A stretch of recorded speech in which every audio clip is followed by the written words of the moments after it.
Hello everyone, আশা করি আপনারা সবাই অনেক ভালো আছেন। তো আজ অনেক সকাল সকাল বের হয়ে পড়ছি, কারণ পহেলা বৈশাখের দিন বলে কথা। আমি আর আমার হাজব্যান্ড। আর এটা হচ্ছে আমাদের পৌরসভার পাশেই হচ্ছে পৌর পার্ক। তো পৌর পার্কে পহেলা বৈশাখের অনুষ্ঠানগুলো হয়, যশোর পৌর পার্ক। তো প্রতি বছর আমরা পৌর পার্কেই চলে আসি, কারণ পৌর পার্ক মানেই পহেলা বৈশাখের আনন্দ। আর এটা অনেক বড় এরিয়া, এখানে অনেক মানুষ হয়। তো এই ফার্স্ট টাইম আমি অনেক সকাল সকাল আসছি আমার হাজব্যান্ডের সাথে। এর আগে কখনো 10টা-11টার নিচে আসতে পারিনি।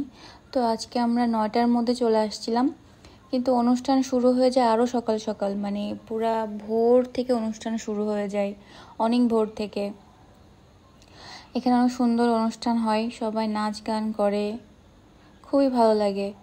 আর এখানকার মানুষজন মানে সবই পরিচিত, মানে আমি যেখানে যাচ্ছি আমার কাজিন না হয় ফ্রেন্ড, কারোর সাথে না কারোর সাথে দেখা হয়ে যাচ্ছে।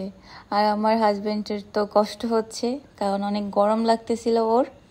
আর ওই টাইমে তো রোদ উঠে যায়, এই জন্য ভালোই গরম থাকে। তো অনেক টাইম ঘোরাঘুরি করলাম, সবার সাথে দেখা করলাম, কথা বললাম। তারপর কি সবাই সবার আনন্দ নিয়ে আছে, ভালোই লাগতেছিল দেখতে। আমরা কিছু ছবি টবি তুললাম। এই দিনটা আসলে সবার জন্য অনেক আনন্দের, খুবই খুবই ভালো লাগতেছিল।